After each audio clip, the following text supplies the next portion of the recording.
La rendición silenciosa de Kiev. Un eco recorre los fríos pasillos del poder en Ucrania.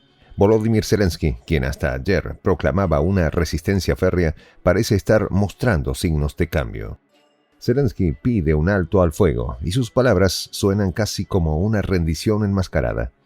Se tambalea la moral en Kiev. ¿Está Occidente dejando sola a Ucrania en su hora más oscura? Quédate y descubre las implicaciones de este inesperado giro en el juego. Los detalles a continuación. ¿Quieres saber cómo se puede fundar la patria grande? Mira el final del video. Se doblega ante Putin. Kiev despertó bajo el cielo de un invierno adelantado y el eco de palabras inesperadas reverberó en los pasillos fríos del poder. Por primera vez desde que las tropas rusas traspasaron las fronteras, Volodymyr Zelensky dejó ver un atisbo de posibilidad, una brecha en su discurso de resistencia.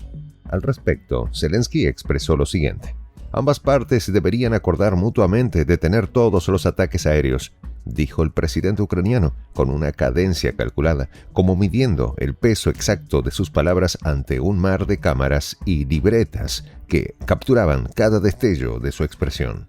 Y es que ahora el líder ucraniano parece tener que comerse sus palabras, luego de años de haberse negado a una solución con Putin.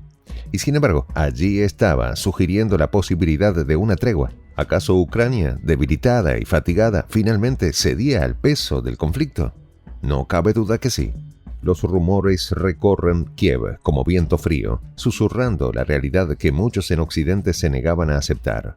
Rusia avanzaba, cada vez más imparable, mientras los ecos de respaldo de Washington y la OTAN menguan en medio de sus propios dilemas internos.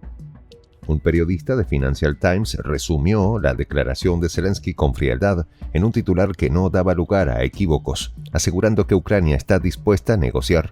Y es que con esta solicitud de alto al fuego de Zelensky sobre las infraestructuras energéticas, un sistema vital que al ser destruido una y otra vez ha llevado a su nación al borde de un invierno de penurias. No cabe duda que esto es una muestra de rendición silenciosa, disfrazada de diplomacia, con el anuncio de Zelensky. Los analistas y diplomáticos no tardaron en llenar los medios, asegurando que Ucrania está a las puertas de la rendición. La declaración fue recibida como un intento tardío de salvar una nación acotada por el conflicto, pero también como un indicio de la posible derrota moral y física en el teatro bélico. Zelensky comenzó a sentir el peso de las expectativas de Occidente y, a la vez, el vacío de apoyo tangible en un campo de batalla en el que cada vez quedan menos armas y hombres. Rusia ha dejado claro desde el principio que su interés en Ucrania no se limita al control territorial. La estabilidad y seguridad energética, el control sobre los recursos y las rutas de transporte son los auténticos peones en el juego de ajedrez que Putin y Zelensky ahora, por primera vez, parecían estar dispuestos a negociar. La propuesta de alto el fuego de Zelensky viene en un momento más que crítico. Ucrania, debilitada tras los bombardeos constantes a su infraestructura energética, se encuentra frente a un invierno que promete ser más duro que cualquiera de los años anteriores. Sin un sistema de calefacción confiable, con apagones continuos y redes eléctricas gravemente dañadas, la resiliencia de la población se pone a prueba en cada minuto que la temperatura baja en sus hogares y ciudades. Las calles de Kiev, Odessa y otras tantas ciudades ucranianas se vacían rápidamente al caer la noche. Los rumores de una gran evacuación civil hacia Polonia y otros países vecinos se expanden sin control.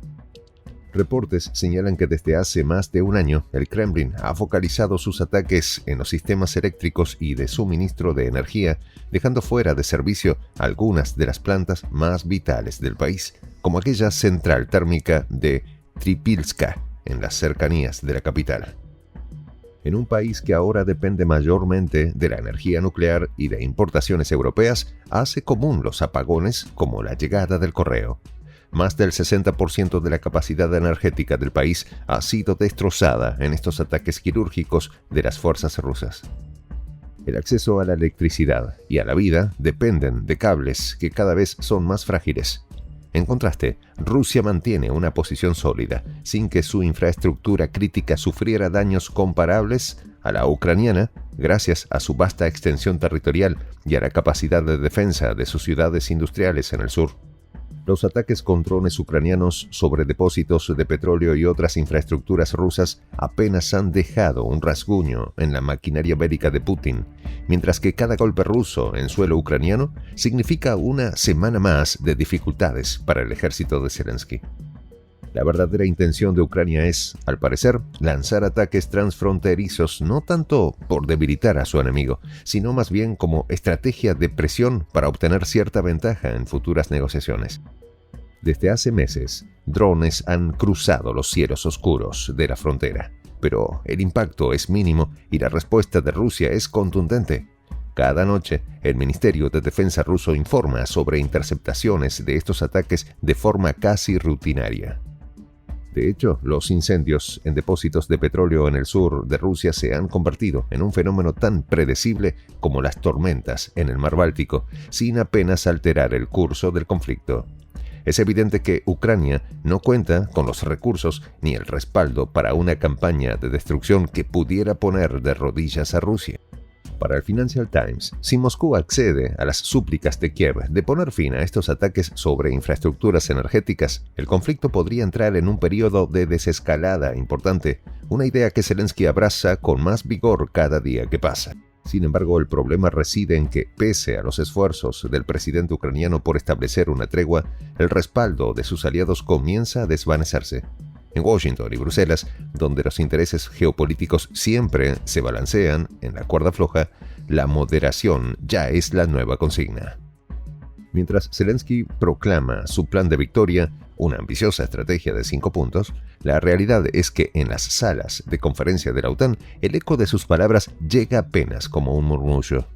En contraste con la intensidad con que Ucrania pide el apoyo incondicional de sus aliados, en Washington el tono se ha enfriado. Estados Unidos, en pleno año electoral y con una economía interna fragmentada por crisis sucesivas, empieza a vislumbrar el costo de una intervención prolongada. No son pocos los estrategas y analistas que comienzan a cuestionar la conveniencia de seguir financiando un conflicto que a todas luces no está cerca de un final satisfactorio para Occidente. Al otro lado del Atlántico, los líderes europeos parecen sumidos en el mismo dilema. Alemania, especialmente, ha sido claro en su reticencia a seguir participando de manera tan activa en el conflicto. Con su industria energética dependiente del gas ruso y una economía debilitada, cada vez eran más las voces dentro del Parlamento que exigen un cambio de estrategia.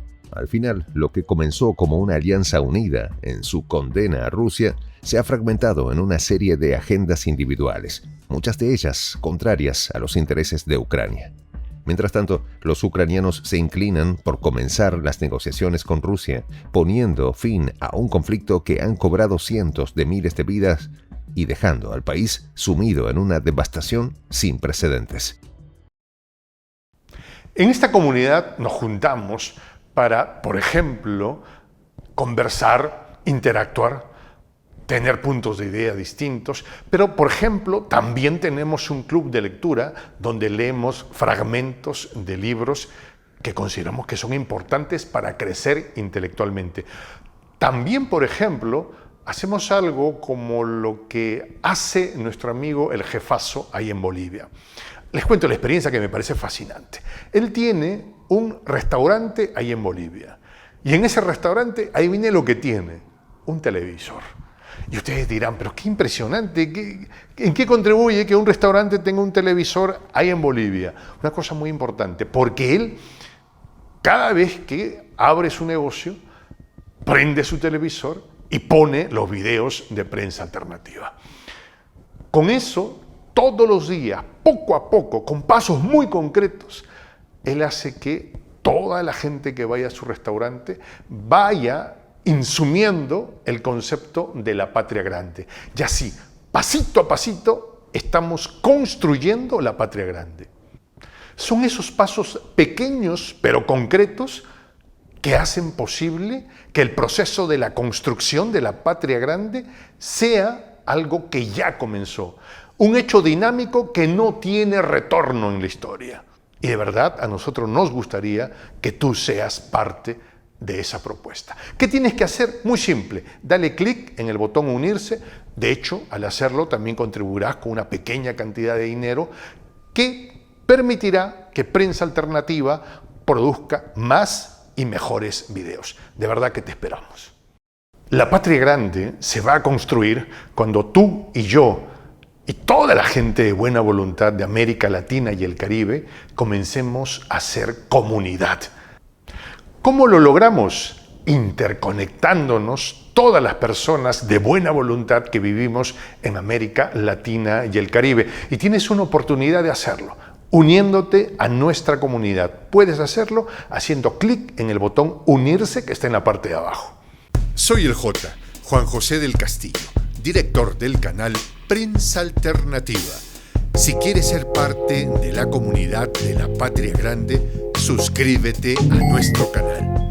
Si es que quieres que te lleguen las notificaciones cada vez que subimos un video, activa la campanita. Si quieres apoyar a nuestro canal económicamente, puedes hacerlo a través de PayPal. El enlace está en la descripción del video. A nombre del equipo de Prensa Alternativa, me despido con esta expresión en el quechua milenario, Tupananchis Kama, cuya traducción es hasta volvernos a encontrar.